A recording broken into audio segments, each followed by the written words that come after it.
Olá pessoal, tudo bem? Sejam bem-vindos ao Prolímpico.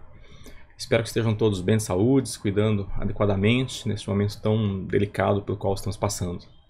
Meu nome é Tertuliano Franco, eu sou professor do Departamento de Matemática da Universidade Federal da Bahia, UFBA, e vim aqui hoje falar para vocês um pouco sobre contagem via relações de equivalência. Daqui a pouco a gente vai definir o que é uma relação de equivalência. E relação de equivalência é uma noção onipresente em matemática, fundamental. Todas as áreas usam relações de equivalência em muitas situações, inúmeras situações. E relação de equivalência pode ser usada inclusive para contagem, para problemas de análise combinatória.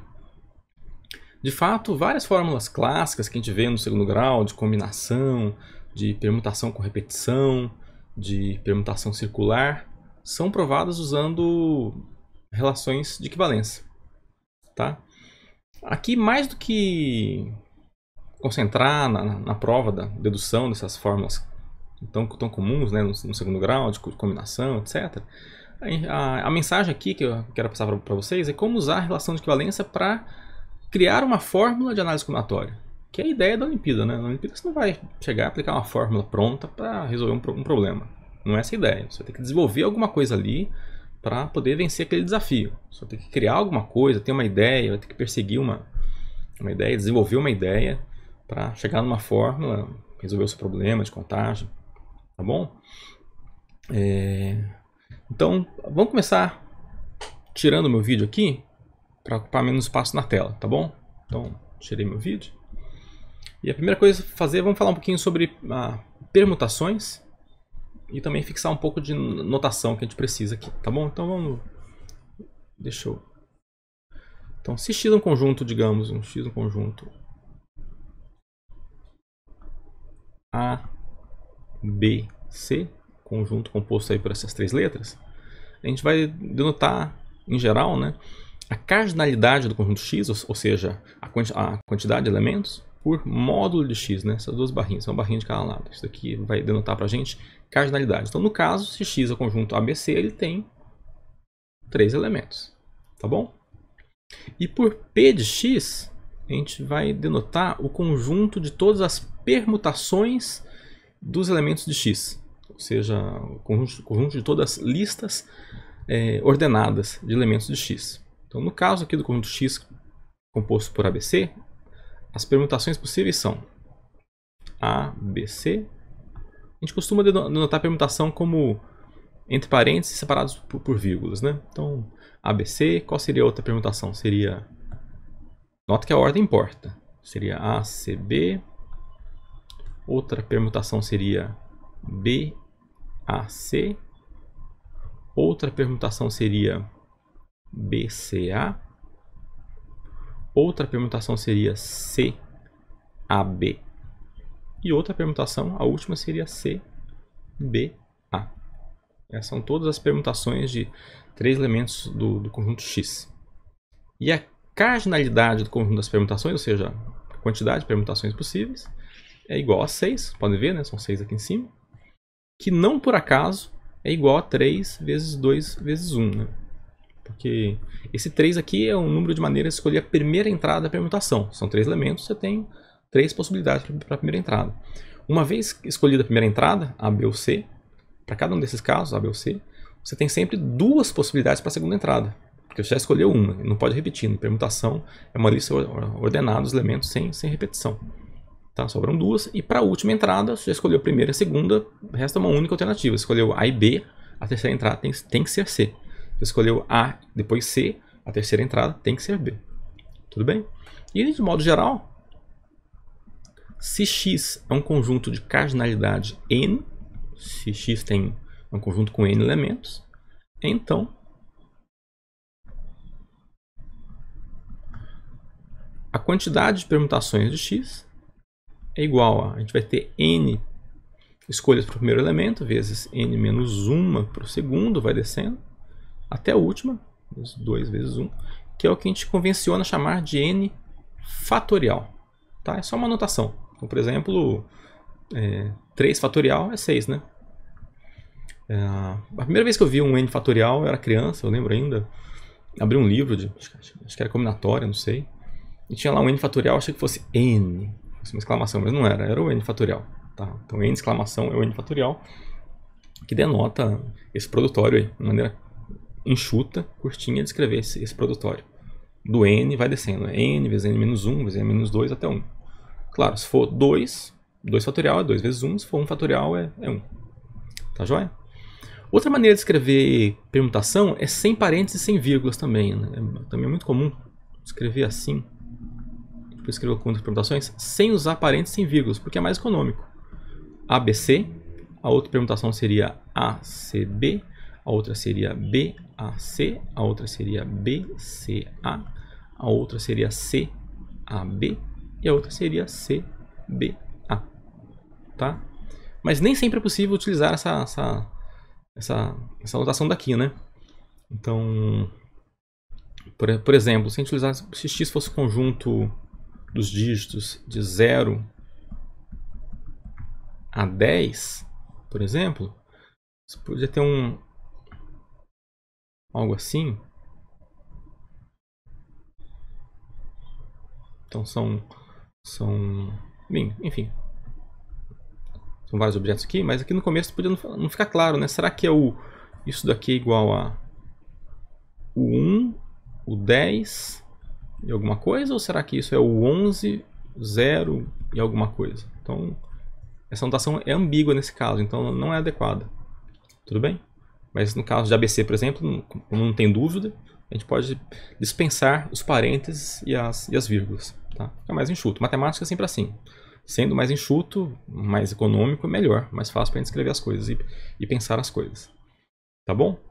Então vamos gravar a noção de permutação. Permutação de um conjunto com n objetos é n fatorial. Conjunto de todas as filas possíveis, ou listas ordenadas, ou n-uplas ordenadas, são tudo sinônimo. Tá bom? E vamos para a noção de relação de equivalência agora. Então, vejamos agora o que é uma relação de equivalência, que denotaremos por til em um determinado conjunto x. Tudo bem? X é um conjunto e til vai denotar uma relação de equivalência em x. Uma relação de equivalência, intuitivamente, é uma regra que associa, que conecta elementos de x de maneira reflexiva, simétrica e transitiva. Vamos explicar o que é isso. Tá? Então, por reflexividade, entende o seguinte, né? Que a propriedade reflexividade é o seguinte: se A pertence a x, ou seja, se é um elemento qualquer de x, então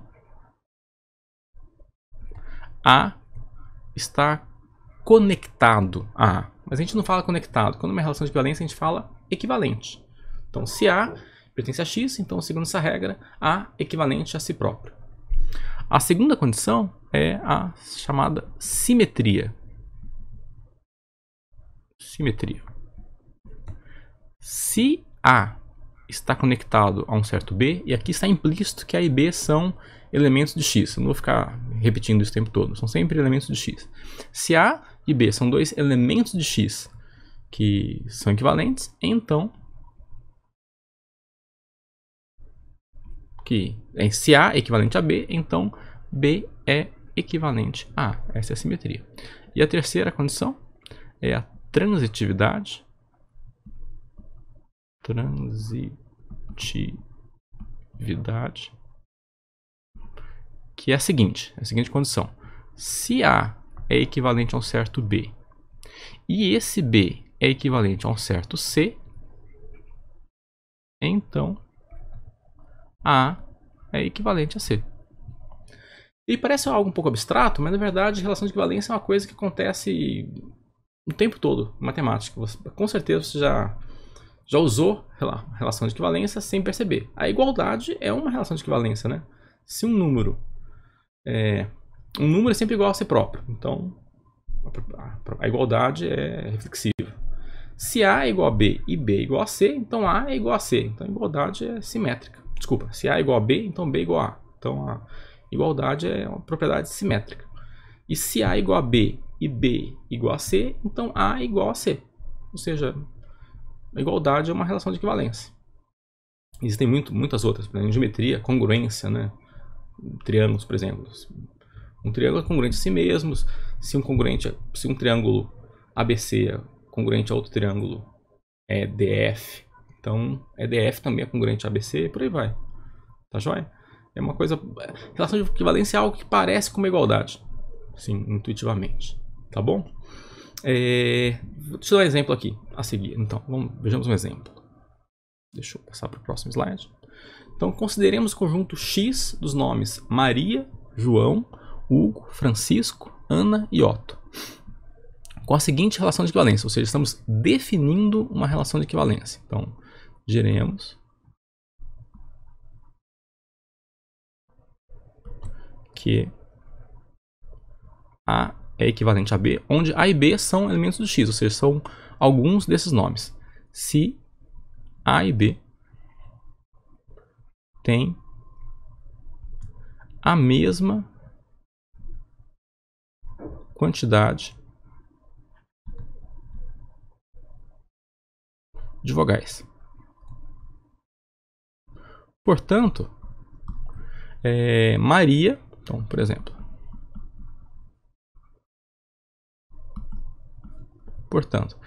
Maria é equivalente a João, pois os dois nomes têm 3 vogais no nome, né? Que mais? Hugo é equivalente a Ana. Tudo bem? E vamos notar que é uma relação de equivalência de fato, né? Porque um nome tem tantas vogais quanto ele mesmo. Maria tem 3 vogais, então Maria é equivalente a Maria. Tudo bem? Se Maria tem a mesma quantidade de vogais de João, então João tem a mesma quantidade de vogais de Maria. Então é uma propriedade simétrica. E se A tem a mesma quantidade de vogais de B e B tem a mesma quantidade de vogais de C, então A tem a mesma quantidade de vogais de C. Então essa relação é uma relação de equivalência. Tudo bem? Outra coisa importante é a noção de classe de equivalência. Uma classe de equivalência é um conjunto de todos os elementos conjuntos que são equivalentes a um certo elemento. Então, veja a noção de classe de equivalência, que a gente vai usar bastante aqui. Escrever direto. Qual a classe de equivalência de Maria? É o conjunto de todos os elementos do conjunto X que são equivalentes a Maria. Então, no caso, Maria, ela é equivalente a ela mesma. João, já escreveu, e falta apenas Francisco. Tudo bem? E vamos notar também que isso daqui é igual à classe de equivalência de João, que também é igual à classe de equivalência de Francisco. A classe de equivalência é o conjunto de todos os elementos do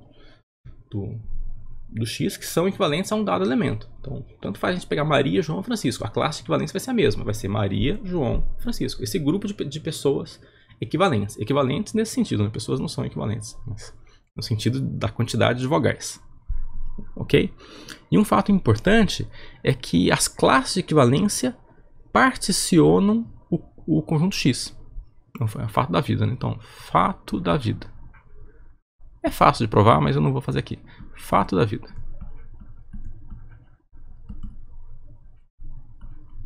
As classes de equivalência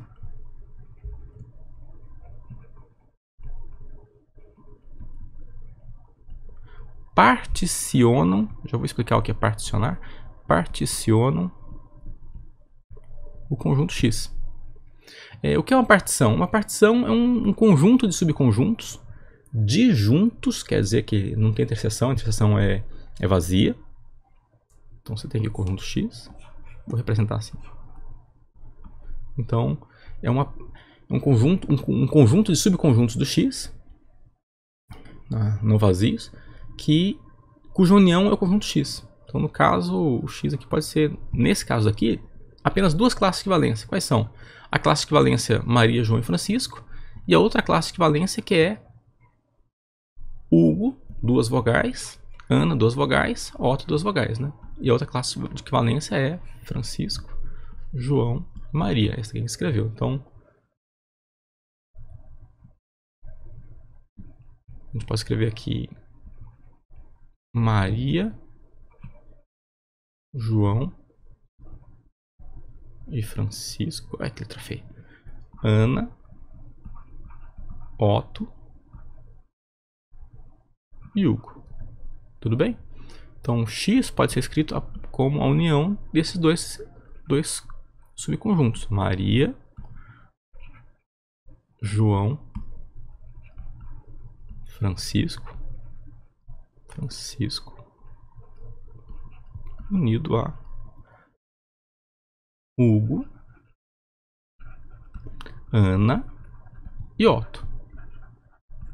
Então, isso aqui é uma partição, né? Particiono x. Então, lembrando, partição é um conjunto de subconjuntos do x, não vazios, disjuntos, cuja união dá o conjunto x todo. Enfim, é uma separação do x em classes, é uma classificação. Então, uma relação de equivalência induz uma partição, dada pelas classes de equivalência. Elas separam um conjunto x em classes, em conjuntinhos, onde em cada conjunto é todo mundo equivalente. Então, nessa regra de quantidade de vogais, o conjunto x foi particionado em duas classes de equivalência. Uma com Maria, João e Francisco, a outra com Hugo, Ana e Otto. Ok? E um fato que a gente vai utilizar bastante a seguir é que eu vou escrever também a notação de classe de equivalência, né, gente? Eu não escrevi, mas deixa eu botar aqui em cima. A gente escreve x dividido por tio como o conjunto das classes de equivalência. Então, deixa eu...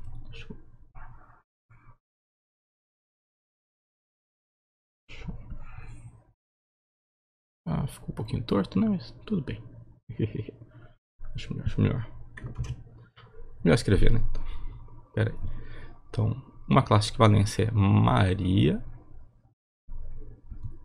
João, Francisco. E a outra classe de equivalência, tudo bem? Esse símbolo x dividido por tio é o conjunto das classes de equivalência, tudo bem? Aqui, essa união é a noção de partição, né? A união das classes de equivalência dá o conjunto todo. Aqui é a definição do conjunto das classes de equivalência. No caso que são duas, né? Maria, João, Francisco, Hugo,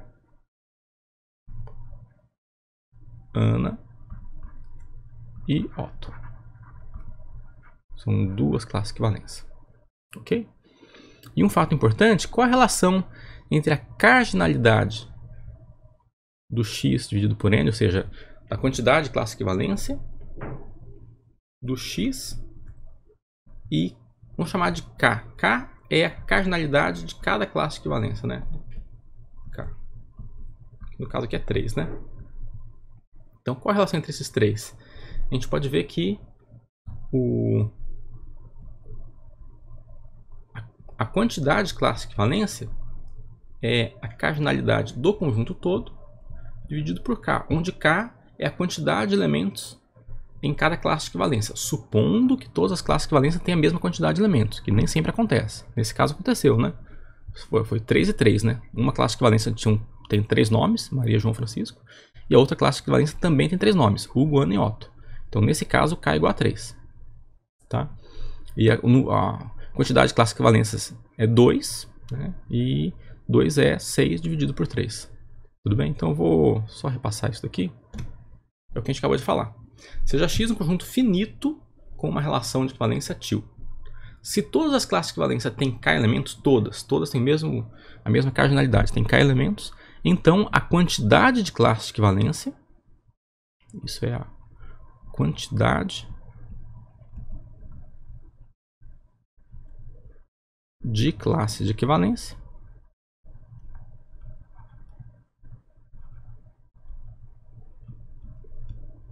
é a cardinalidade do x dividido por k, que é o tamanho de qualquer classe de equivalência. Fato simples, a demonstração é basicamente a regra da soma, porque as classes de equivalência são disjuntas e a união delas dá o conjunto x, né? Então, só aplicar a chamada regra da soma que a gente chega nisso daqui. Tá joia? No nosso caso aqui, isso daqui é 6. Temos 6 elementos no conjunto. O k é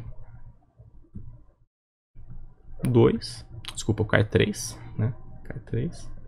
E a quantidade de classe de equivalência é 2. Tudo bem? Vamos guardar isso daí. E o que a gente vai fazer com isso daqui?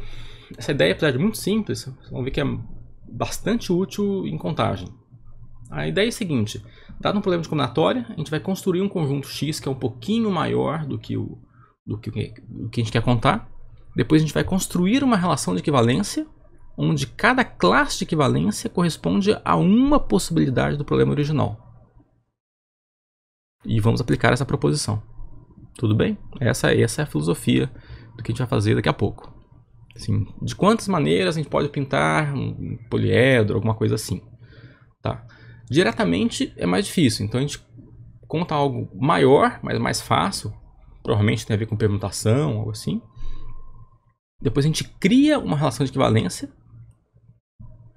na qual cada classe de equivalência assim, corresponde a uma possibilidade do nosso problema original.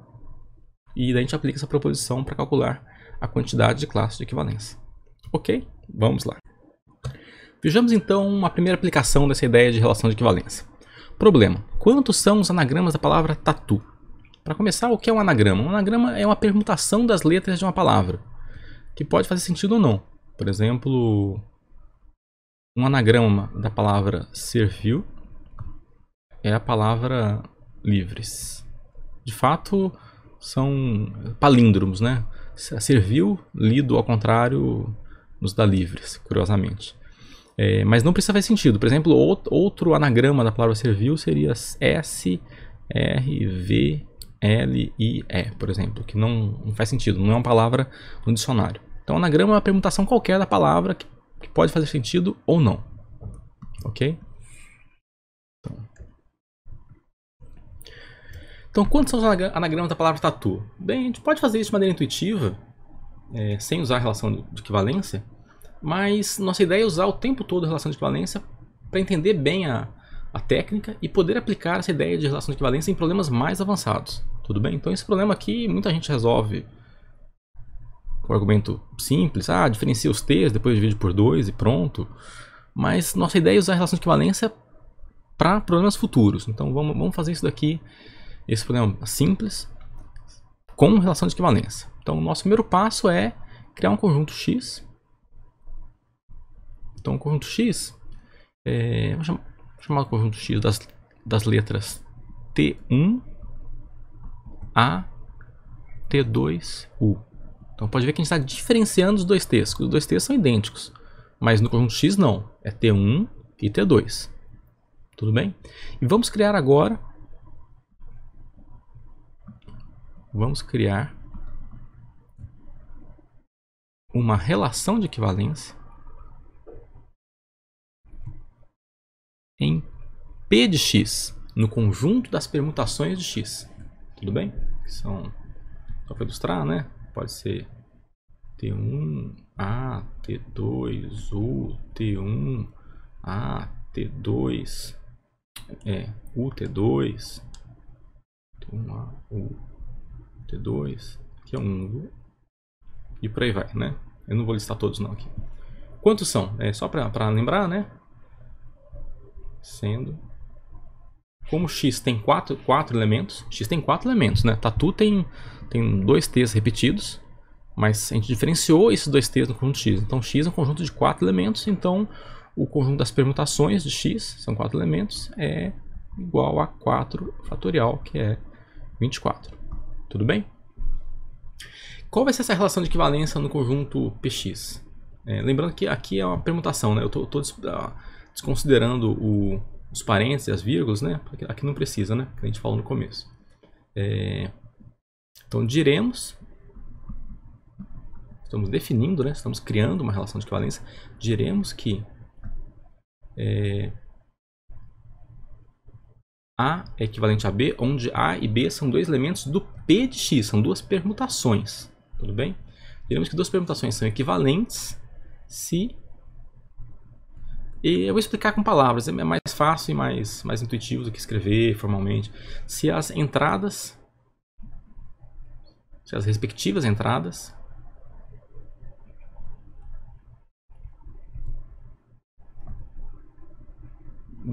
dessas duas permutações, né, são iguais ou uma é T1 e a outra é T2. Então, por exemplo, vamos dar um exemplo aqui. Exemplo de duas permutações equivalentes. Qual seria a permutação equivalente a T1 a T2U? Bem, ela é equivalente a ela própria, né? As entradas são todas iguais, ela é equivalente a ela própria, ou T2 a T1U. Pode ver, na primeira entrada dessa permutação, que seria a permutação A, né? Na primeira entrada de A, a letra é T1. Na primeira entrada de B, a letra é T2. Então, obedece à regra. Na segunda entrada é A para os dois, então são iguais. Ok. Na terceira entrada, uma é T2, a outra é T1. Também obedece à regra, né? Que uma é T1, a outra é T2. E na quarta entrada é U para as duas, também são iguais. Então são equivalentes. Tudo bem? Por exemplo, quem seria equivalente a T2, T1, UA? Ele próprio ou T1, T2, UA. Outro exemplo. Ok? É uma relação de equivalência, né? É fácil verificar. Assim, uma permutação é equivalente a ela própria, porque as entradas são todas iguais. Simétrica, né? Porque se uma entrada é T1, a outra é T2, a outra é T1, a outra é T2, a outra é T1. É transitiva, é fácil verificar também. Então é uma relação de equivalência. E cada classe de equivalência tem quantos elementos? Tem 2. O que você pode fazer é simplesmente trocar os T's, o T1 e o T2 de posição. Então eu vou ilustrar aqui como é que fica a partição. Aqui é a partição do X, né? Assim, cada quadradinho aqui é uma classe de equivalência, né? Aqui a primeira aqui é a classe de equivalência do A, T2, T1, U. Esse daqui, né? Que é equivalente a A, T1, T2, U. Isso é uma classe de equivalência. Do lado a gente tem U, T2, T1A, que é equivalente a U, T1, T2A. Por aí vai. Aqui são todas classes de equivalência. Agora, só para resolver o problema, basta notar que isso daqui a gente pode entender como um anagrama da palavra tatu. Afinal, na palavra tatu, os T's são idênticos, não são distintos. Então, cada classe de equivalência aqui representa um anagrama da palavra tatu. Isso representa um anagrama, isso representa um anagrama, isso daqui representa um anagrama, isso representa um anagrama. Então, a quantidade de classe de equivalência, que a gente chamou de X normativo, essa quantidade aqui de classe de equivalência, é a resposta do problema. A quantidade de classe de equivalência. E pela proposição, a quantidade de classe de equivalência é igual à cardinalidade do conjunto, claro, assumindo que todas as classes de equivalência têm o mesmo tamanho, o que nem sempre acontece. É a cardinalidade do conjunto X dividido por K, onde K é a cardinalidade de cada classe de equivalência. O X, como viu, desculpa gente, aqui é P de X, né? A gente está falando de relação de equivalência em P de X, desculpa gente. Tudo bem, o conjunto onde a gente fez a relação de equivalência não foi o X, foi o P de X. Tudo bem? As permutações dessas letras. Tá? Detalhe importante, desculpa gente. Então, pela proposição, a quantidade de classe equivalente. Anteriormente vimos o problema de permutação com repetição, era um anagrama com duas letras repetidas, né? um caso de permutação com repetição. Vejamos agora um problema relacionado à permutação circular. Né? De quantas maneiras podemos colocar 4 pessoas em torno de uma mesa redonda? Então, digamos que as pessoas sejam Ana. Então, o conjunto X seria Ana, José, Maria e Pedro. Então a gente quer contar o número de maneiras de dispor essas 4 pessoas em uma mesa redonda. E é muito comum nos problemas de combinatória que fica implícito, muitas coisas ficam implícitas. Então, se a gente falou que a mesa é redonda, é porque só o que importa é a posição relativa. Não existe uma quina, não existe uma cabeceira da mesa. Então, está implícito a interpretação. O que importa é a posição relativa. Ou seja, essas 2 mesas aqui, na verdade, são iguais. São equivalentes. A gente tem que definir uma relação de equivalência em um conjunto adequado, na qual essas 2 configurações sejam equivalentes. Ok? Porque a mesma coisa, quem está à esquerda de Maria é José, quem está à esquerda de José é Ana, quem está à esquerda de José é Pedro. E a mesma coisa vale aqui, o que importa é a posição relativa entre as pessoas. Pode ver, quem está à esquerda de José é Ana, quem está à esquerda de Ana é Pedro, assim vai. Então, as posições relativas são preservadas, isso daqui é a mesma mesa. Então, são equivalentes. Tá? Então, vamos... Conjunto X é o conjunto das pessoas. Vamos chamar P de X as permutações dessas pessoas. Então, aqui eu vou separar por vírgulas para ficar mais legível. Na verdade, vou separar, vou chamar só pela inicial, tudo bem, gente? Para ficar mais fácil de escrever, eu vou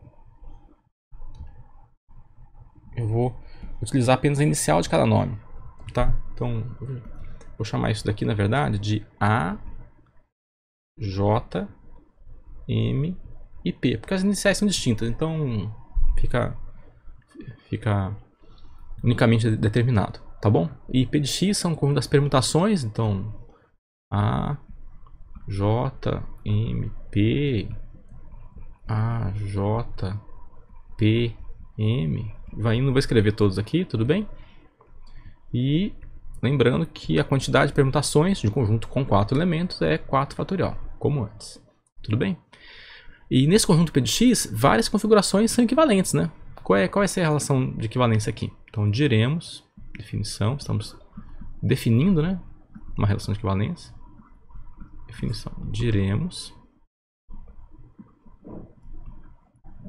que A é equivalente a B, onde, gente, como sempre, A e B são elementos do conjunto P de X. Tá joia? Das permutações. São 2 permutações. Se A pode ser obtido, novamente vou definir de maneira intuitiva. Pode ser obtido a partir de uma rotação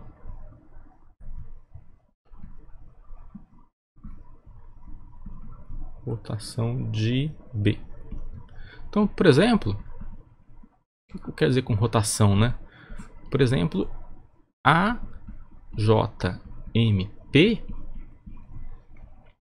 é equivalente a JMPA. Eu estou passando o A lá para a ponta. Que também é equivalente a MPAJ, que é equivalente a PAJM. E acaba aqui, né? Que se a gente rotacionar essa última permutação, volta a ser a primeira. Rotação nesse sentido, de pegar um elemento, jogar lá para a ponta da fila e puxar a fila toda. Tudo bem? E nesse caso, cada classe de equivalência, que isso aqui é uma classe de equivalência, né? Isso aqui é a classe de equivalência do AJMP, ou de qualquer um deles, né? Esses 4 elementos, essas 4 permutações, compõem uma classe de equivalência. E essa classe de equivalência representa uma mesa, uma disposição das pessoas. Porque só o que importa é a disposição relativa. É quem está à esquerda ou à direita de quem. Então, nessas 4 aqui, as posições relativas são preservadas. Quando a gente rotaciona nesse sentido a permutação, as posições relativas são preservadas. Então, essa classe de equivalência representa uma maneira de dispor as pessoas em torno da mesa. Tudo bem? Então, agora é só aplicar a proposição. O nosso objetivo é encontrar... desculpa, não é x, é p de x, né? A relação de equivalência é nas permutações. Nosso objetivo é encontrar a quantidade de classes de equivalência. E pela proposição, a quantidade de classes de equivalência é a cardinalidade do conjunto, que é o P de x, dividido por K. E quanto é o K no nosso caso? É 4. Tem 4 maneiras de rodar isso daí. E a cardinalidade do conjunto P de x é 4 fatorial, que nos dá 3 fatorial. E se numa mesa com n pessoas,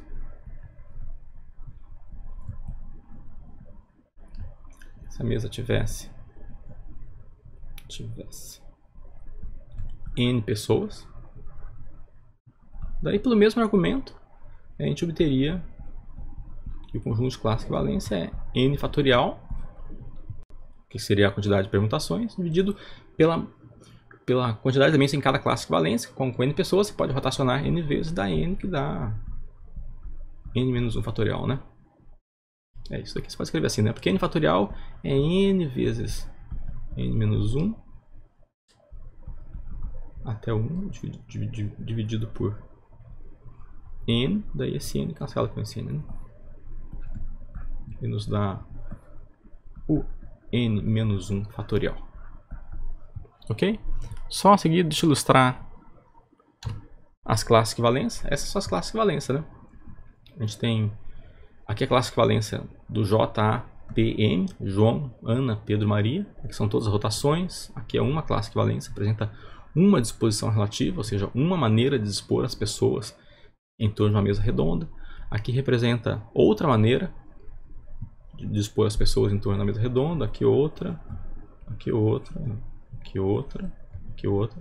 Dá 6, de fato, 4 fatorial por 4, como a gente viu, é 3 fatorial, que é 6. Ok? Mais uma aplicação simples, importante, vamos em frente.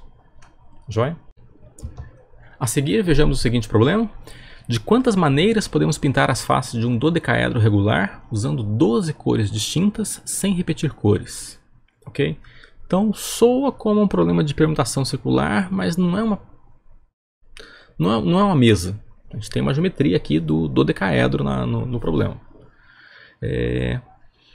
Vamos seguir a mesma ideia de criar um conjunto X um pouquinho maior, depois criar uma relação de equivalência adequada e contar a quantidade de classes de equivalência, sendo que cada classe de equivalência corresponderá a uma possibilidade do nosso problema. No caso, uma possibilidade é uma pintura do dodecaedro, né? Então vamos pensar aqui, começar intuitivamente, né? Quando é que duas pinturas do dodecaedro são equivalentes? Se a gente pintasse aqui de branco, pintasse aqui de amarelo, aqui de verde, aqui de cinza, opa, não, aqui de azul, né? Desculpa, gente, aqui de azul e aqui de cinza e aqui de vermelho. Vocês entenderam, né? Aqui é a mesma pintura. Isso representa a mesma pintura do dodecaedro. Você só gerou o dodecaedro no espaço, mas a pintura é a mesma. Tal como no problema da mesa redonda, o que importa é a disposição relativa das pinturas, porque as faces são idênticas. Não tem nada que distingua uma face de outra. Então essas faces têm que ser iguais, equivalentes. Então vamos pensar, como é que a gente vai começar o problema? Vamos começar o problema criando o conjunto X.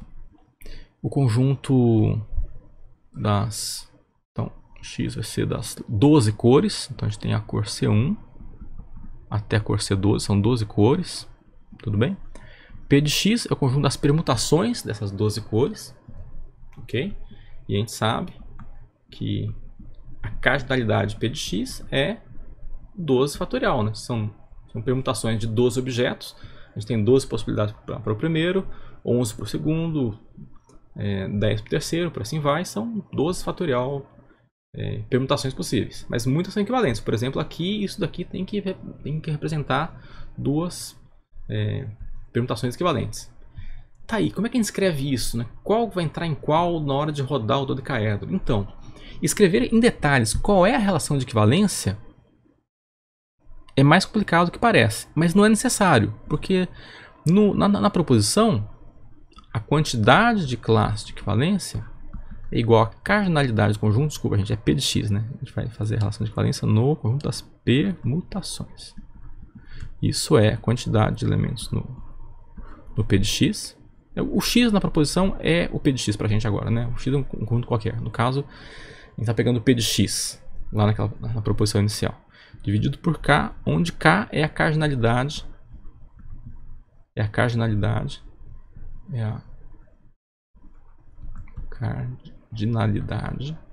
de cada classe de equivalência. De qualquer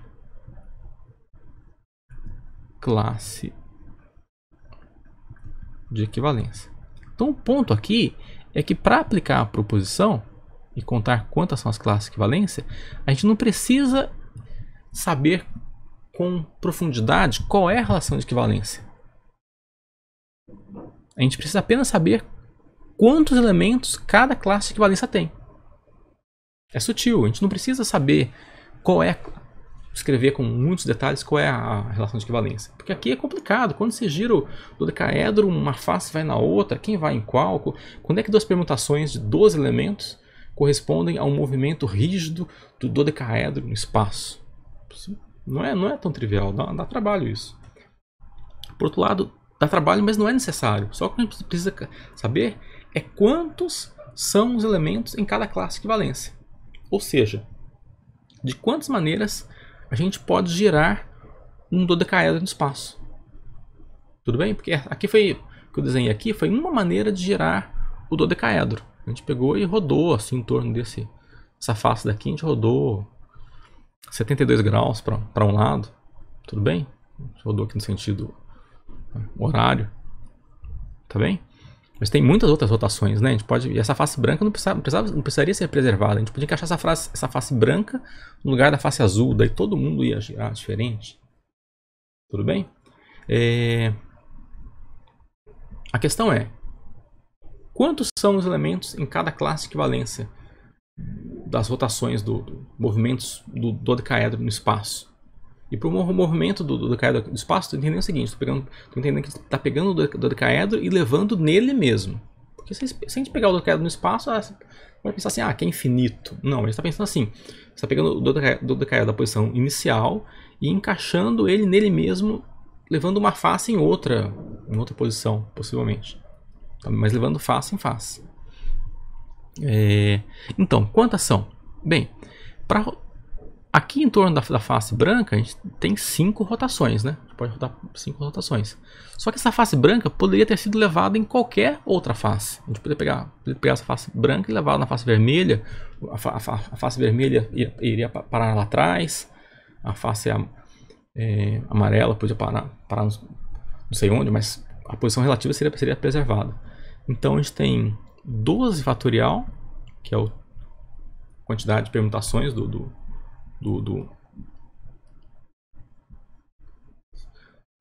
12 elementos das 12 cores, né? Esse 12 fatorial a gente está entendendo que a gente está numerando as faces, né? Tem a face 1, a face 2, a face 3, a face 4, a face 5, por aí. A ideia é essa. Tá? Entendendo que quando você rotaciona o dodecaedro, a pintura continua a mesma, o que importa é a posição relativa das cores. Então, qual o tamanho de cada classe equivalente? De quantas maneiras a gente pode rodar o dodecaedro no espaço? A gente tem 5 rotações em torno de cada face, porém cada face pode ser levada em qualquer uma das outras 12. Então a gente tem 12 vezes 5, que é a resposta do problema. 11 fatorial por 5. Usando a ideia de relação de equivalência. As pinturas são equivalentes se eu posso girá-las no espaço, claro, levando uma na outra. Porque afinal, rotacionar o dodecaedro no espaço preserva a posição relativa das cores. Vejamos outro problema. De quantas maneiras podemos pintar o paralelepípedo abaixo, cujas faces menores são quadrados congruentes e cujas faces maiores são retângulos congruentes, usando 6 cores distintas, sem repetir cores? Notemos que todos os ângulos são retos, né? Porque são quadrados congruentes e retângulos congruentes, todos os ângulos são de 90 graus aqui. Parece bastante com o problema do dodecaedro anterior, só que aqui a gente tem quadrados e retângulos, então a gente não pode levar uma face quadrada numa face retangular. Então os movimentos rígidos aqui não levam qualquer face. Você tem que pensar em movimentos rígidos que preservem a forma do paralelepípedo. Então, retângulos têm que ser levados em retângulos e quadrados têm que ser levados em quadrados. Então, vamos pensar aqui. A gente vai ter X, o conjunto, são necessárias 6 cores, né? São 6 cores distintas. Então, X vai ser o conjunto C1 até C6. P de X é o conjunto dessas permutações de X. Tá? P de X tem 6 fatorial elementos, são 6 fatorial permutações possíveis, mas muitas são equivalentes, né? Se a gente pegar esse paralelepípedo aqui, digamos que a cor embaixo fosse amarelo, se a gente girar ele aqui, de 90 graus em torno desse eixo, daí, imagine que a cor aqui embaixo fosse amarelo. Você estacionou aqui assim, você levou o azul lá para trás, etc. Essas duas pinturas são iguais, elas são equivalentes. Então a gente tem que definir uma relação de equivalência no P de X que preserve isso daqui. De novo, a gente não precisa escrever em detalhes qual é a relação de equivalência, a gente precisa apenas entender qual a cardinalidade de cada classe de equivalência. Pois cada classe de equivalência representa uma pintura do paralelepípedo. Né? As pinturas aqui são equivalentes, são a mesma pintura. Se a gente gerar de novo, continua sendo a mesma pintura. O que importa na pintura são as posições relativas. Tudo bem? Notando que a gente tem retângulos e quadrados. E retângulos são diferentes dos quadrados aqui. Tá? Isso aqui é um paralelepípedo, não é um cubo. Joia? Então vamos pensar. Qual a cardinalidade de cada classe de equivalência? Qual a cardinalidade de cada classe de equivalência? Ou seja, de quantas maneiras a gente pode rotacionar esse paralelepípedo? A gente pode pensar assim, nesse sentido a gente tem 4 rotações. Só que não são só essas, porque a gente pode pegar o paralelepípedo e a gente pode fazer uma reflexão em torno desse plano aqui,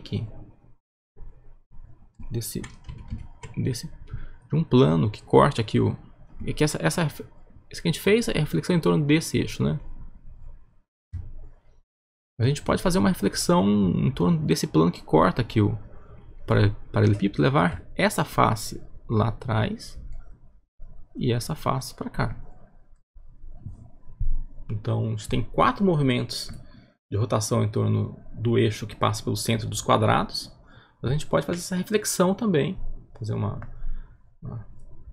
rotação 180 em torno do eixo aqui que passa pelo centro aqui desses dois retângulos. Então a gente tem mais 2 possibilidades. Então no total a gente tem 4 vezes 2. Esse é o tamanho de cada classe de equivalência. Aí fica fácil, só aplicar a proposição. A quantidade de classes de equivalência do P de X com essa relação de equivalência é a cardinalidade do P de X, a quantidade de permutações, dividido por K. A quantidade de permutações de um conjunto com 6 elementos é 6 fatorial. E a quantidade de rotações, a cardinalidade de cada classe de equivalência é 4 vezes 2, que é 8. Então, 6 vezes 5 vezes 4, 6 vezes 2, 4 por 2, você pode simplificar aqui.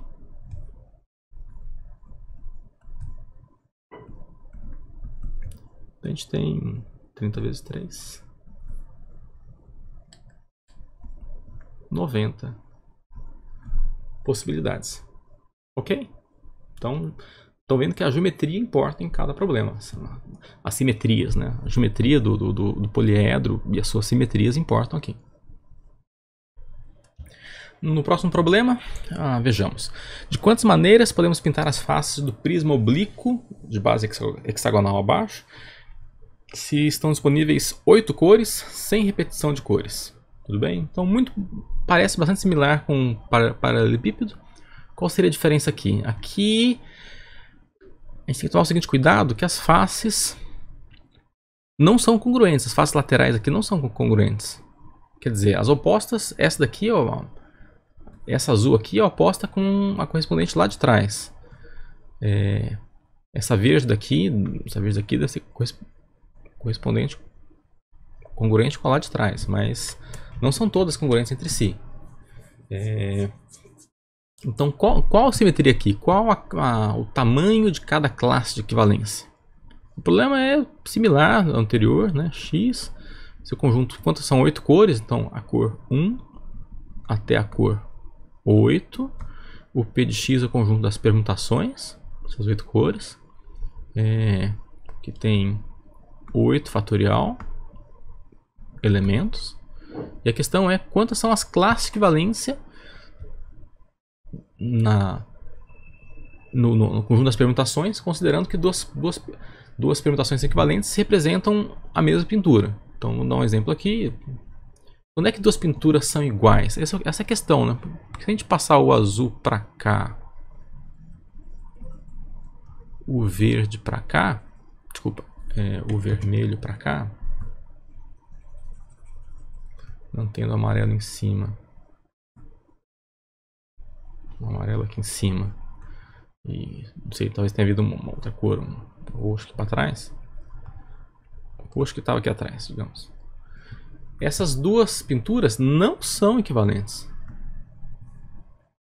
por causa dos ângulos, né? Assim, você não dá para rotacionar esse objeto para chegar essa pintura para chegar na outra. São pinturas diferentes, porque as faces são diferentes. Os ângulos determinam unicamente aqui cada face. Então, essas duas pinturas não são equivalentes. Você não pode rotacionar em torno da base hexagonal, porque é um prisma oblíquo. Quando é que duas pinturas são equivalentes? Então, vamos fazer aqui. Esse objeto, na verdade, só tem uma simetria, que é o ato de fazer uma reflexão e levar esta base lá para baixo e essa aqui para cima.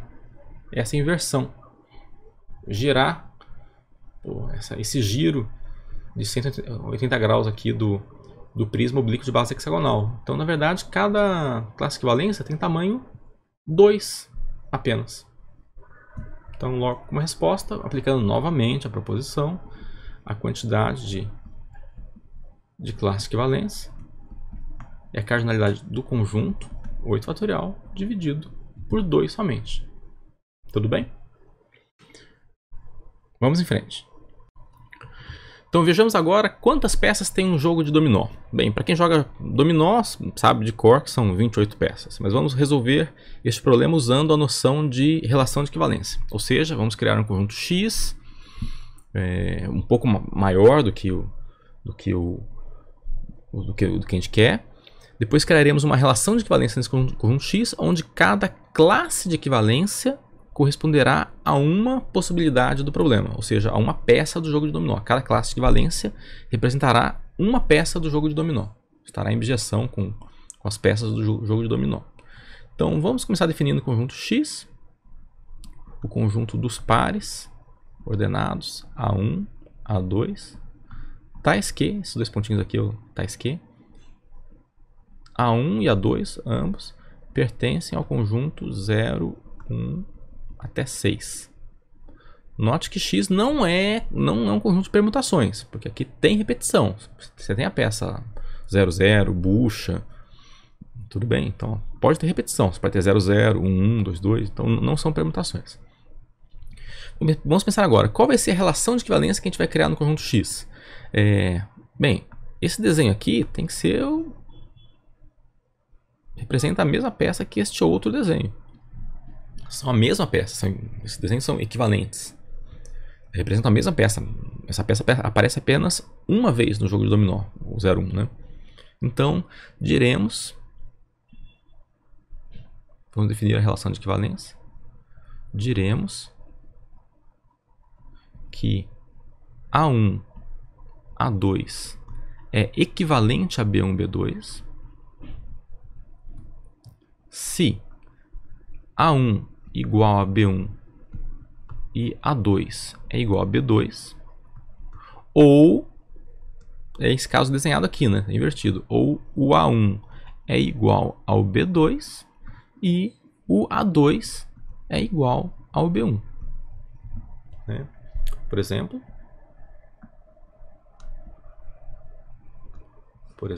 o 0, o 1, 0, como representado ali no desenho, né? 1, 0 é equivalente ao 0, 1. Então aqui dá vontade de aplicar diretamente a proposição A. Então, o conjunto das classes de equivalência tem cardinalidade dada por a cardinalidade do conjunto X todo dividido por K, onde K é a quantidade de elementos em cada classe de equivalência. X tem quantos elementos? Bem, a gente tem 7 escolhas para a primeira entrada e tem 7 escolhas para a segunda. São 7, né? Porque de 0 a 6 são 7. Então tem 7 escolhas para a primeira entrada e 7 para a segunda, que nos dá 7 vezes 7, 49. Então 7 vezes 7, 49. E 2, o tamanho de cada classe de equivalência, nos dá 49 por 2. Opa, tem algo de muito errado aqui. 49 é ímpar, 2 é par. 49 por 2 não é inteiro. E a resposta de um problema de combinatória tem que ser um número inteiro. Não existe uma peça e meia, 2 peças e 1/3. Não existe isso. Isso está errado. Mas qual o problema aqui? O problema aqui é que nem todas as classes de equivalência têm o mesmo tamanho, têm a mesma cardinalidade. Vejamos. Por exemplo, então, lembrando que x dividido por til é o conjunto das classes de equivalência, né? Então, qual a classe de equivalência do 1, 0? A classe de equivalência do 0 é 1, 0 e o 0, 1. Qual a classe de equivalência do 3, 4? É o 3, 4 e o 4, 3. Mas qual a classe de equivalência do 0, 0? É só ele. A classe de equivalência do 0, 0 só contém ele, conjunto unitário. Assim como a classe de equivalência do 1, 1 e por aí vai. Não vou listar todos, né? O nosso objetivo não é encontrar um conjunto X listando todas as possibilidades. É contar de maneira esperta. Então, alguns têm tamanho 2, 2 e outros têm tamanho 1. Então, a gente não pode aplicar a proposição. A proposição supunha que o conjunto, que todas as classes de equivalência tinham o mesmo tamanho. Cara, o mesmo tamanho para todas as classes de equivalência. Não é o caso, que é um problema muito simples, talvez o mais simples possível, pelo menos que eu consiga imaginar, em que as classes de equivalência têm tamanhos variados. Algumas têm tamanho 1, outras têm tamanho 2. Então, como é que a gente vai calcular esse problema? De maneira muito similar à proposição. A gente vai dividir a quantidade de elementos de X que pertencem à classe de equivalência tamanho 1 por 1. E a gente vai dividir a quantidade de elementos de X que pertencem à classe de equivalência tamanho 2 por 2. A gente vai agrupar, porque os elementos que vêm em classe de equivalência de tamanho 2, a gente agrupa de 2 em 2 e divide por 2, para contar a quantidade de classe de equivalência de tamanho 2. E as que vêm de tamanho... Os elementos de X que pertencem à classe de equivalência tamanho 1, a gente divide por 1. Então vamos refazer isso daqui que estava errado, né? Isso estava errado. Então a gente vai fazer o seguinte, a gente vai dividir por 1 a quantidade de elementos. Então aqui em cima, o número que vem aqui no numerador é a quantidade de elementos de X que pertencem a classes de equivalência, que estão em classe de equivalência. Equivalência de tamanho... Nossa, meus garranchos, né? É computador. Desculpa, computador. De tamanho 1. Tudo bem? E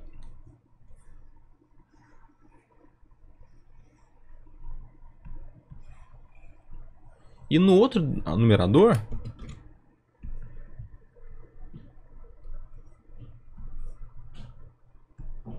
a gente vai colocar aqui no número 2, nesse outro numerador, a quantidade de elementos de X que pertence à classe de equivalência tamanho 2. Eles vêm de 2 em 2, a gente divide por 2 para descobrir qual é a quantidade de classe de equivalência. Então, de tamanho 1 são 7, né? A gente tem o 0, 0, o 1, 1, o 2, 2, o 3, 3, 4, 4, 5, 5, 6, 6, 7, 7, são 7. E de tamanho 2? Tamanho 2 você pode contar de duas maneiras. Você pode contar assim, para a primeira entrada são 7 e para a segunda são 6, porque a gente não quer que repita, né? Como você pode notar aqui, a classe de equivalência de tamanho um elemento de x pertence a uma classe de equivalência de tamanho 2 quando as suas entradas são distintas, né? 3, 4, 1, 0, 2, 3. Quando você inverte, dá uma coisa diferente. E te dá uma classe de equivalência de tamanho 2. Então basta que sejam distintos. Então são distintos, tem 7 para a primeira entrada e 6 para a segunda. 42. Mas eu vou escrever de outra maneira. Eu vou pensar assim. Os que pertencem à classe de equivalência de tamanho 2 é o total menos os que pertencem à classe de equivalência de tamanho 1. Então isso é 7 ao quadrado menos 7. Dá a mesma resposta, né? 7 ao quadrado é 49, menos 7 é 42. É a mesma coisa que fazer 7 vezes 6. Tudo bem? Mas vou pensar assim, vou escrever desse jeito porque futuramente é mais interessante. Tá? Facilita em alguns argumentos. Então, 49 menos 7, 42, por 2, 21, mais 7, 28. E obtivemos a resposta correta. Tudo bem? Até agora tudo parece muito rebuscado, muito abstrato. Para que falar de relação de equivalência? Dá para resolver isso de maneira mais simples? Dá. Mas essa ideia se aplica a problemas mais complicados, mais profundos. Então é legal pensar desde já com relações de equivalência. Tá joia? Vamos em frente.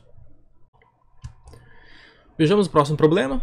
Uma roleta de 6 compartimentos é pintada com 3 cores, azul, vermelho e branco, digamos, sendo permitida a repetição de cores. Aqui a gente pode repetir cores, né? De fato é necessário, né? São 6 compartimentos, são apenas 3 cores, tem que repetir, né? De quantas maneiras podemos realizar esta pintura? Então, de novo, vamos usar a ideia de relação de equivalência. Para começar, qual seria o conjunto X, né? Então vamos começar com o conjunto X como conjunto... Bem, uma roleta pode gerar, né, gente? Então, um pouco de intuição, né? Então isso daqui tem que ser equivalente a uma coisa assim, né? Se a gente pintasse... Opa, se a gente pintasse...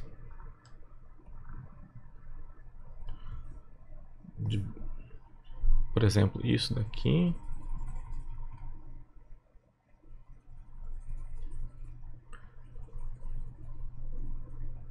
Isso tem que ser equivalente a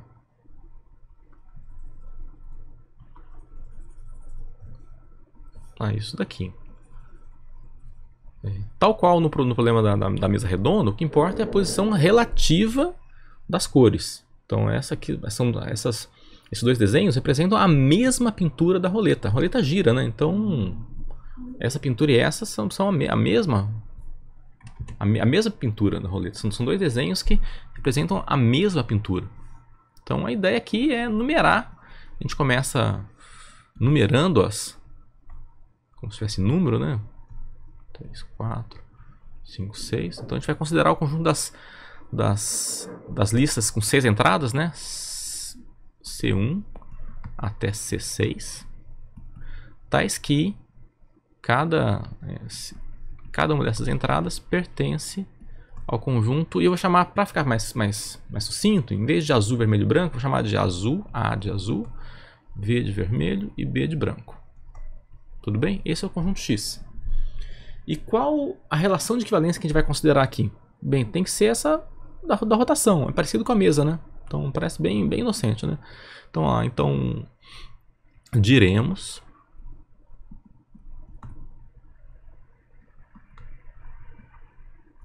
que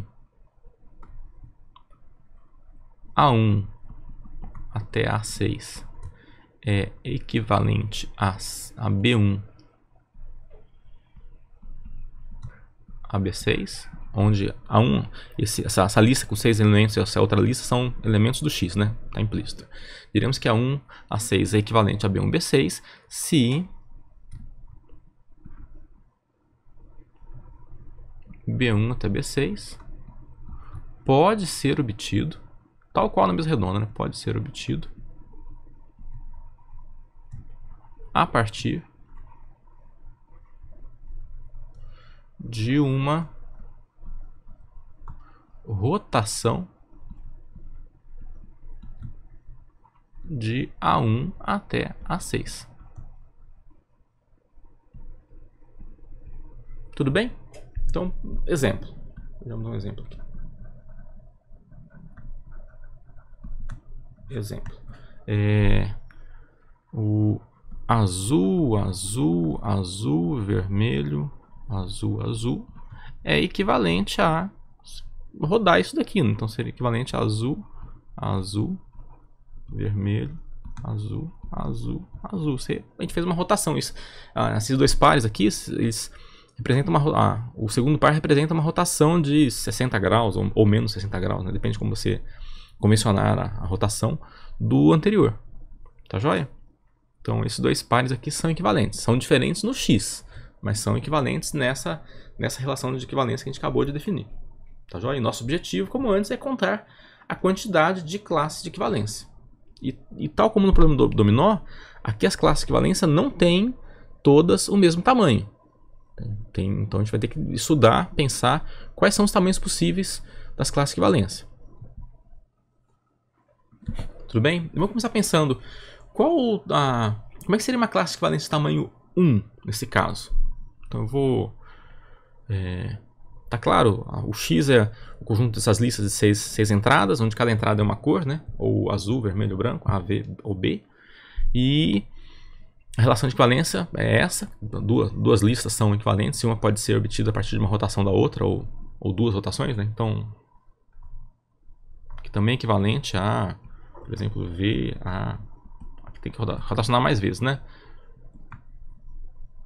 Rotação, quando a gente fala rotação aqui, está implícito que é uma rotação que é um múltiplo de 60 graus. Você pode rodar 60, ou 120, ou 180, 240, tudo bem? É uma rotação que é múltipla de 60 graus.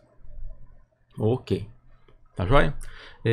Então vamos pensar agora quais são os tamanhos possíveis para a classe de equivalência.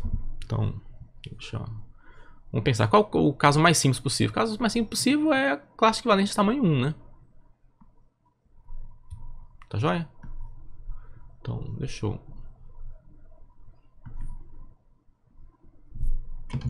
desenhar uma roleta pequenininha aqui para ficar bonitinho.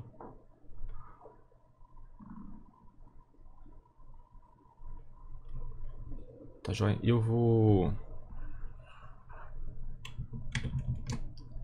Então, em vez de escrever os pares, vou desenhar aqui, tudo bem? Para ficar mais bonitinho. Quais são as classes equivalentes de tamanho 1? As que têm todas a mesma cor, né? Ou é tudo branco, ou é tudo azul, ou é tudo vermelho. Então aqui é uma classe equivalente de tamanho 1. A gente está fazendo o desenho, né? Mas isso daqui, lembrando que isso daqui é a mesma coisa que branco, branco, branco, branco, branco, branco. Tudo bem? Só que é mais bonitinho fazer o desenho, então eu prefiro fazer o desenho, tá joia? Mas lembrando que a classe de equivalência é a classe de equivalência desta lista aqui, tudo bem? Tô fazendo desenho porque é mais visual, né? O desenho sempre mais legal fazer desenho, tá joia? Qual seria uma outra classe de equivalência de tamanho 1, como a gente falou aqui agora? Então,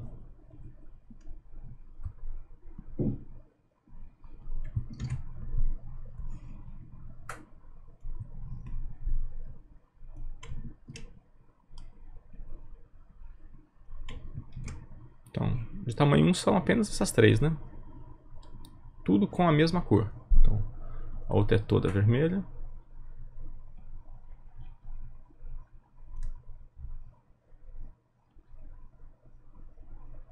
E a outra é toda azul.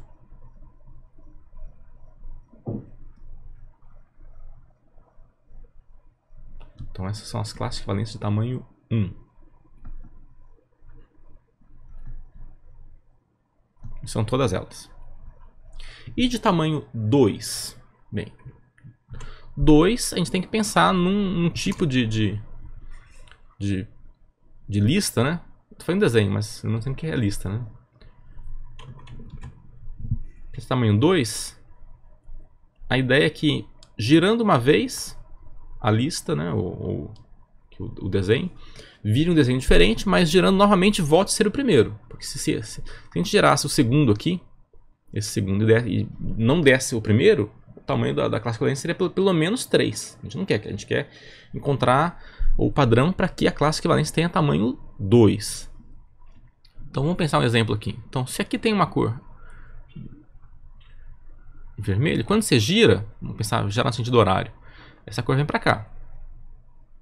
E a gente quer que essa segunda, que girando de 60 graus, a segunda lista volte a ser a primeira. Então aqui tem que ser vermelho, porque esse daqui, quando a gente girar, desculpa, esse daqui tem que ser vermelho. Quando girar esse daqui, ele tem que voltar a ser o primeiro. Então, tudo bem? Daí a gente repetindo o argumento aqui, a gente conclui que tem que ter cores, tem que ser um padrão alternado. São apenas duas cores e alternadas. Tudo bem? E não podem repetir, e não pode ser a mesma cor em tudo, né? Se for a mesma cor em tudo, cai no caso anterior de tamanho 1. Então esse daqui tem tamanho 2. Tem tamanho 2. Tudo bem? Vamos pensar agora quem é que tem tamanho 3. Então, tamanho 3, a gente quer 3 figurinhas dessa daqui, né? Então, a gente quer uma pintura que, girando 60 graus, dá algo diferente, girando novamente por mais 60 graus, dá algo diferente, e depois volta a ser a inicial. Tá? O nosso movimento aqui é de rotação de 60 graus. Então vamos pensar, se a gente tem uma cor, não sei, vermelho aqui, girando ela vem parar aqui na direita, girando de novo vem parar aqui, e agora no próximo movimento a gente tem que voltar para o inicial. E esse vermelho no próximo movimento vem parar aqui embaixo, então essa cor aqui tem que ser vermelho. Tudo bem? E o mesmo acontece com os outros, né? Você pode ter, se aqui tiver azul, aqui vai ter azul, aqui vai ter azul, tudo bem? Aqui tem que ter vermelho também. Enfim, a gente vai notar que os compartimentos opostos têm que ter a mesma cor, para que pertença a uma classe de equivalência de tamanho 3. E tem que ser todos distintos? Não, não precisa ser todos distintos não. As cores não precisam ser todas distintas. É pensar que haja pelo menos duas cores, porque se for uma cor só, a gente cai de novo no caso do tamanho 1. Mas você pode repetir, azul é azul, azul é azul aqui, azul é azul, azul aqui, que dá a classe de equivalência de tamanho 3. Então isso daqui tem... Gente, quando eu falo tamanho, eu estou querendo dizer cardinalidade, tudo bem? Tem tamanho 3. Ok? Então aqui é um exemplo.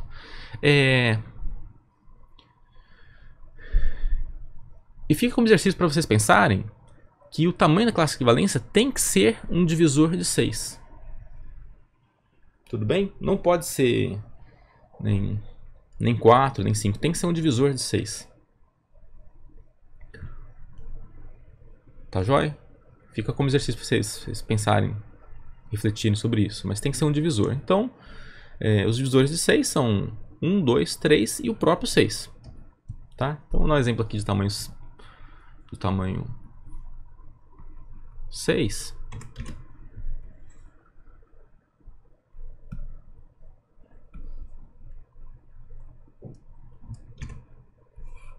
Um, 2, 3, 4, 5, 6. E tem muitos, né? No tamanho 6 tem muitos. Vamos pensar o mais simples possível. Todo mundo tem a mesma cor, exceto um compartimentozinho. Tudo bem, daí você pode só ir rodando aqui.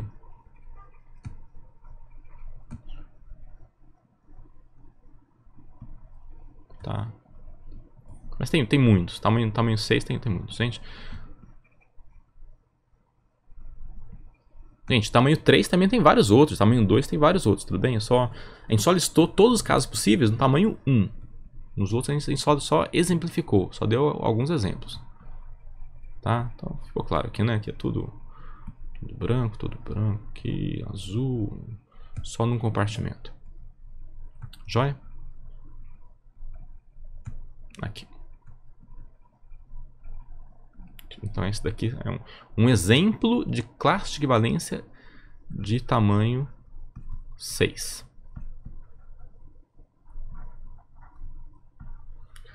Então nosso objetivo é contar a quantidade de classe de equivalência. Joia? Eu vou escrever, acho que aqui em cima, tá um pouco apertado, eu não queria apagar o desenho aqui não. Tá bom, gente? Então eu vou fazer aqui apertadinho aqui em cima. Questão de espaço. Então nosso objetivo é contar a quantidade de classe de equivalência. Então como antes, a gente tem que dividir por 1 a quantidade de elementos que pertencem à classe de equivalência de tamanho 1. A gente tem que dividir por 2 a quantidade de elementos de x que pertencem à classe de equivalência de tamanho 2. A gente tem que dividir por 3 a quantidade de elementos de x que pertencem à classe de equivalência de tamanho 3. E tem que dividir por 6 a quantidade de elementos de x que pertencem a classes de equivalência de tamanho 6. Então, para começar, de tamanho 1. Tamanho 1 não tem dúvida, né? Tamanho 1 são 3 elementos. Tem o todo branco, todo vermelho e todo azul, são esses elementos e todos eles pertencem à classe de equivalência de tamanho 1. São classes de equivalência unitárias, né? Tem apenas um elemento. E de tamanho 2? De tamanho 2, a condição que a gente precisa é essa condição que as cores se alternem, né? Então, a gente tem que se alternem e que não repitam cores. E eu vou seguir o mesmo esquema que a gente fez no dominó. Eu vou contar o total, seguindo essa condição de que cores se alternem, e vamos subtrair, aqueles que são de tamanho 1. Tá? Isso facilita a nossa conta. Então, a gente tem 3 escolhas para uma cor, aqui onde está o vermelho, né? A gente tem 3 escolhas para essa cor e tem 3 escolhas para outros setores. Tá joia? Aqui foi vermelho e branco, mas podia ser vermelho e azul. Tá joia? A gente tem 3 escolhas aqui e 3 escolhas aqui. Tá? Para que tenha esse padrão de cores alternadas. Só que daí a gente tem que subtrair o caso em que as cores são todas iguais. Porque isso recai no caso anterior, que já foi contado. Tudo bem? Então, isso nos dá 3 ao quadrado menos 3. Dá para contar 3 vezes 2? Dá, da mesma coisa. Só que lá no final vocês vão ver que isso complica um pouco. Né? Tá? Não está errado. Mas eu vou contar assim. 3 vezes 3, tirando o caso em que são todos iguais, porque cai no tamanho 1. E de tamanho 3? De tamanho 3, a condição é que os setores opostos tenham cores iguais. Tudo bem? Então a gente tem 3 possibilidades para esse. Tem 3 possibilidades para esse, 3 para esse, são os setores opostos. Só que a gente tem que subtrair o caso em que todas as cores são iguais. Porque se todas as cores forem iguais, a gente recai também no primeiro caso, tamanho 1. Tá joia? Então isso nos dá 3 ao cubo menos 3. E de tamanho 6? De tamanho 6, a gente vai pegar o total, que é bem grande, né? Então, total dá 3 à sexta, né? São todas as configurações do x, né? Porque é 3 para cada compartimento. E subtrair os de tamanho 1, ou seja, o caso em que são todos iguais. Subtrair o caso em que tem tamanho 2. E subtrair os que têm tamanho 3. E isso, fazendo as contas, nos dá 130, que é a resposta do problema. Tudo bem? Então aqui já é um problema aparentemente inocente. Parece que você vai resolver com um argumento de separa em casos, permutação, ou regra do produto, e não é bem assim. Esse problema aqui requer realmente que você pense em termos de relação de equivalência. Dá para fazer de outro jeito? Dá, mas a chance de você errar a conta é muito grande. Você se perder, contar duplicado. Tá? Então, relação de equivalência torna o pensamento organizado. Claro, né? a gente tem essa ideia de que girando a roleta continua sendo a mesma roleta. Então é uma equivalência, você tem uma relação de equivalência, daí que a gente precisa contar são as classes de equivalência. E de fato, essa ideia de classe de equivalência leva até a coisas mais avançadas, como o lema de Burnside, que a gente conta, que é um resultado muito bonito, que conta para contagem desses problemas com simetria, que inclui isso daqui e generaliza para casos bem mais complicados. Tá joia? Eu não vou falar aqui. Mas depois eu dou uma referência, tá, para vocês, tá joia? Do lema de Burnside, que usa grupos, e essa ideia de relação de equivalência. Tá joia? Para contar casos muito gerais, uma fórmula muito bonita. Também conhecida como fórmula de Polya. Mas tem gente que chama de lema de Burnside e tem gente que fala que é fórmula de Polya, mas é o mesmo resultado. Tá joia? Ficou legal? Esse foi o problema mais interessante desse encontro, foi isso daqui. Vamos passar para o próximo agora. Vejamos o próximo problema. De quantas maneiras podemos pintar uma roleta de P compartimentos com N cores, onde P é o número primo, sendo permitida a repetição de cores. Então, muito similar ao anterior, né? Mas aqui nós temos P compartimentos, onde P é primo, e N é um número de cores, ou seja, um número qualquer de cores. Tá? Então, vamos pensar aqui. De novo, vou fazer um desenho, né, para ilustrar. Né? Então, você tem aqui. Só que daí a gente tem muitos compartimentos, né?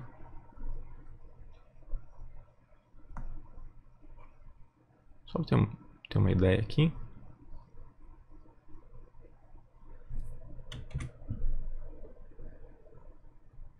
A gente tem muitos compartimentos, tá?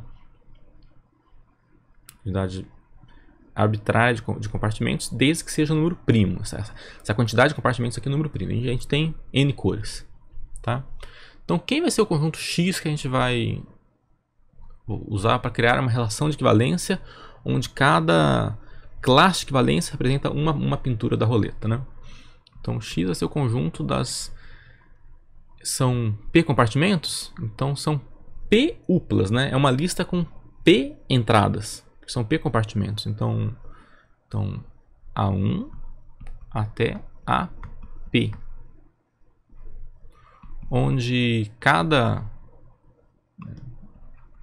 para todo I, né? Aqui é o símbolo de para todos, tudo bem? Assim, para todo I, de 1 até P, o AI pertence a uma dessas cores. A entrada tem que ser uma dessas cores. Então, vou chamar de cor C1 até a cor CN. São N cores. Bem, esse é o conjunto X. E a relação de equivalência é exatamente a mesma anterior. Nem vou escrever, né? Duas listas equivalentes, se rotacionando uma lista, a gente obtém a outra. É o mesmo esquema da mesa redonda, o mesmo esquema da anterior, da roleta com 6 compartimentos e 3 cores. É a mesma ideia, a mesma relação de equivalência. Então, nossa pergunta é: quantas são as classes de equivalência? Tá? Então, nosso objetivo é contar quantas são as classes de equivalência. Foi o que a gente fez nesse encontro todas as vezes. Foi contar quantas são as classes de equivalência.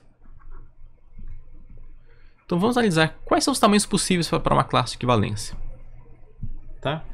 Bem, um tamanho possível é 1, né? Isso não tem nem dúvida. Né? Se pintar tudo com a mesma cor, como a gente fez com a roleta, a classe de equivalência tem tamanho 1. Você gira, ela continua igual. Tá joia? Então, de tamanho 1, a gente tem as roletas pintadas, as listas em que todas as entradas são a mesma cor. Tá joia? C1 a CN são as cores, né? C de cor que eu usei. Tá joia?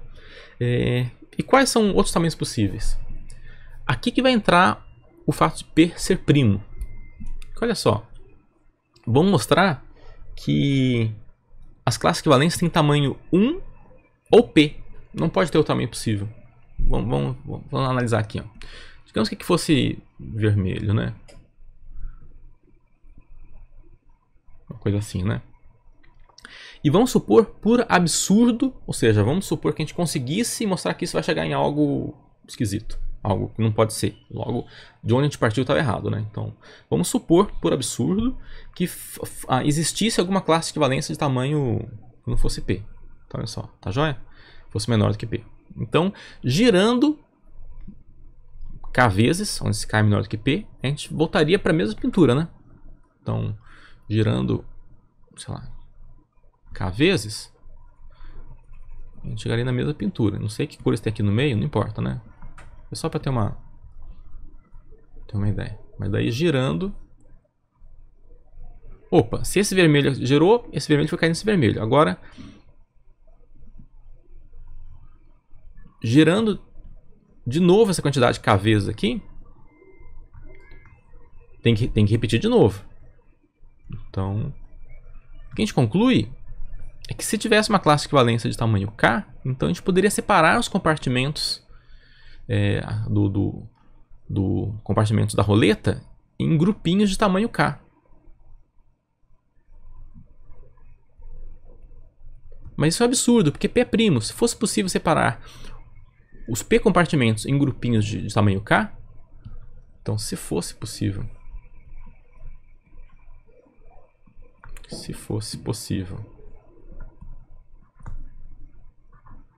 separar os compartimentos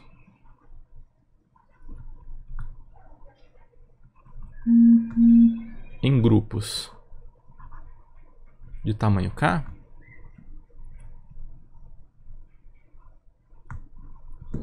P não seria primo. P seria K vezes alguma coisa, um K vezes um L. Logo, P não seria primo. Absurdo. Porque, por hipótese, P é um número primo. Ou seja, a gente conclui que uma classe de equivalência não pode ter tamanho que seja diferente de 1 ou P. A classe de equivalência divide P, como P é primo, então tem que ser 1 ou P. Tá joia? Então agora nosso problema resta contar quantas são as classes de equivalência. Agora a gente já sabe que os tamanhos possíveis são 1 ou P. Então, mesmo esquema de antes, a gente vai dividir por 1 a quantidade de elementos de X que pertencem à classe de equivalência tamanho 1 e vamos dividir por P a quantidade de elementos de X que pertencem à classe de equivalência tamanho P. Tamanho 1, já imaginaram, a gente tem P possibilidades, nada a fazer, né? Ou tem que ser tudo da mesma cor. E são P cores, a gente tem P maneiras de pintar tudo de uma cor só. E o resto de tamanho P? De tamanho P são todas as outras. Vamos lá. Qual o total de elementos de X? Não escrevi aqui, mas o total de elementos... Qual o total cardinalidade de X? Como pode repetir... nessas listas a gente pode repetir cores. A gente tem N possibilidades para o primeiro compartimento, são N cores, vezes N possibilidades para o segundo compartimento, até N possibilidades para o pésimo compartimento. Então isso nos dá N elevado a P. Então o total é N elevado a P. E do total a gente subtrai aqueles que pertencem à classe de tamanho 1. A gente não... Tudo bem? Ou seja, a resposta do nosso problema é P mais N elevado a P menos P dividido por P. E agora a gente observa uma coisa interessante. Olha só, a resposta é essa fração daí, né? E a resposta de um problema combinatório é um número inteiro. Então a gente conclui aqui, que a gente vai chamar de escolho, que a gente chama em matemática de uma conclusão não do enunciado, algo que se obtém da demonstração. Tudo bem? Então o escolho aqui da nossa solução, que é uma consequência da solução, é que N elevado a P menos P dividido por P é um número inteiro. Tudo bem? Porque P já é inteiro. Então, como P é um número inteiro, N elevado a P menos P dividido por P tem que ser um número inteiro. E isso daqui é o chamado pequeno teorema de Fermat. A gente obtém uma curiosa prova do pequeno teorema de Fermat. Que legal, né? Resolvendo o problema de combinatória, a gente chega num resultado muito clássico, muito famoso de teoria dos números. Que se P é primo, então P divide N elevado a P menos P. Na verdade, o enunciado mais comum do pequeno teorema de Fermat, deixa eu botar aqui, é um pouquinho diferente desse, mas são equivalentes. Pequeno teorema de Fermat. Você deve encontrar nos livros aí, se P é primo,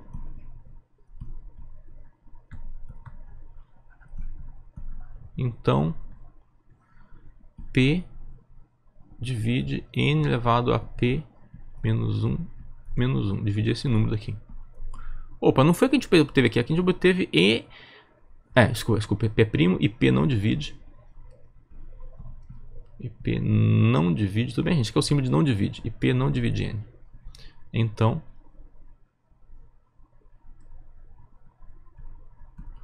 P divide N elevado a P menos 1 elevado a P menos 1 menos 1.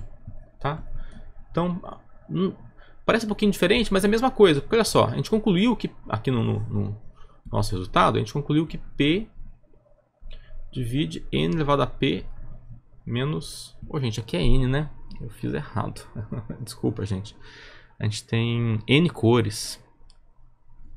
Desculpa, gente, que são N cores.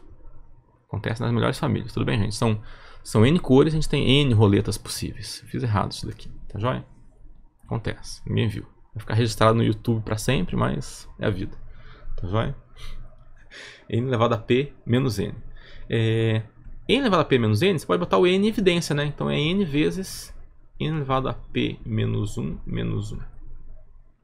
Tá joia? Como o P não divide N na hipótese do pequeno teorema de Fermat, então a gente conclui que P tem que dividir o N elevado a P menos 1 menos 1. Tá joia? Desculpa, ele na resposta. Opa, aqui também é N. Acontece nas melhores famílias. Tá joia? Então a gente termina aqui o nosso encontro com a linda aplicação de combinatória, provando um teorema clássico de teoria dos números, o pequeno teorema de Fermat.